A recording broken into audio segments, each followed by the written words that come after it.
ହଁ ଆଜ୍ଞା ଆଜ୍ଞା ହଁ ବାବା ହଁ ଇଏ ଆପଣଙ୍କୁ ମେସେଜରେ ଅଡିଓ ପଠେଇଛି ବୁଝିଲେ କି? ହଁ ତାଙ୍କୁ ପଚାରିଲି, ସିଏ କହୁଛନ୍ତି ମୁଁ କିନ୍ନର କହିକି ଯଦି ପ୍ରମାଣ ନ ଦେବେ ମୁଁ ମାନହାନି କେସ୍ କରିବି, ହଁ ଏହା କହିଛନ୍ତି। ଆଉ ଯଦି ସେ କିନ୍ନର ପ୍ରମାଣିତ କଲେ ସେ ବ୍ଲାଙ୍କ ଚେକ୍ ଦେବେ, ସେ ଯାହା ଆମାଉଣ୍ଟ ଭରିବେ ଭରିବେ, ଆଉ ତାଙ୍କୁ ପଚାରନ୍ତୁ ଯଦି ସେ କିନ୍ନର ପ୍ରମାଣ ନ କରିପାରିବେ ସିଏ କେତେ ଟଙ୍କା ଦେବେ, ଏହା କହିଲେ।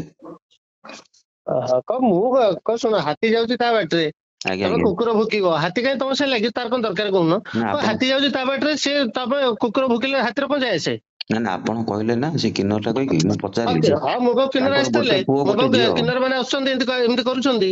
ନାଇଁ ତାଙ୍କର ଗୋଟେ ପୁଅ ଗୋଟେ ଝିଅ, ସେ ବାହା ହେଇଛନ୍ତି, ବୁଝିପାରିଲେ? ନାଇଁ ମୋ ପାଖକୁ କିନ୍ନର ଆସିଥିଲେ, ମୁଁ ଜାଣିଛି। ସେ ନାଇଁ କୋଉ ନାଇଁ ସେ କିନ୍ନର ବା ମୁଁ କେମିତି ମନା ଜାଣିଲି? କଲେ। ଆରେ ସିଏ କିଏ ମୁଁ କେମିତି ଜାଣିଲି? ମୋ ପାଖକୁ ତ ହଜାର ହଜାର ଲୋକ ଆସୁଛନ୍ତି, ଆପଣ ସେଥିରେ ବା କିନ୍ନର ଜଣେ କହିଲେ ସେ ଆସିଥିଲେ। କିନ୍ନର ଟା ତାଙ୍କୁ ପଚାରନ୍ତୁ, ସିଏ ଏବେ କେସ୍ ଦବାକୁ ଯାଉଛନ୍ତି ଆପଣଙ୍କ ନାଁରେ। ହଁ ହଁ, ମୁଁ କେମିତି ଜାଣିଲି ସେ କିଏ ବୋଲି? ଆପଣ ଅଡିଓ ପଠେଇଛି ଟିକେ ଶୁଣୁନାହାନ୍ତି, ମେସେଜରେ ଦେଇଛି। ନାଇଁ ବା, ମୁଁ ସେଗୁରା କାହିଁ ଶୁଣି କଣ ଲାଭ? ନାଇଁ ମତେ ନାଇଁ କହୁନାହାନ୍ତି। ଜାଣନ୍ତୁ, ଗୋଟେ ଆପଣ କହୁଛନ୍ତି ନା, ଯେତେବେଳେ ଆପଣଙ୍କୁ କାହିଁକି ରାଗ ଲାଗେ କହିଲେ? ଆପଣ ନ ବୁଝି ନ ସୁଝି ଯୋଉ ଗପି ଦିଅନ୍ତି ନା, ସେଇଟା ଆପଣଙ୍କର ଭୁଲ। ଆପଣ ବୁଝୁନାହାନ୍ତି କାହିଁ, ସବୁବେଳେ କାହିଁ ଗପି ଦଉଛନ୍ତି, ମନ ଇଚ୍ଛା ଗପି ଦଉଛନ୍ତି କହିଲେ? କଣ ପାଇଁ? ଆପଣଙ୍କୁ ଆମେ ଏତେ ଟେକିକି ରଖୁଛୁ, ଆପଣ ସବୁ ଜିନିଷ ଗୋଟେ ସତେ ଜାଣିଲା ଭଳିଆ, ସତେ ଗୋଟେ ଭୂତ ଆରେ ରଖିଲା ଭଳିଆ ମୁଁ ଗୋଟେ କାହିଁ କହିଦେବେ। ସେଥିରେ ପଶିବି କହିଲ ଭାଇ? ମୋ କାହିଁ ପଶୁଛ ବାଟରେ ମୁଁ କହିଲେ? ଆପଣ ଯାଉଛି, କାହିଁକି ସିଏ ଏସବୁ ଯାହା ଭୂତ ଭାଇ ଯିଏ ଧନ୍ଦା ଯାହା କରିବା କରୁଛନ୍ତି କଥା କହିଲେ? କରୁ।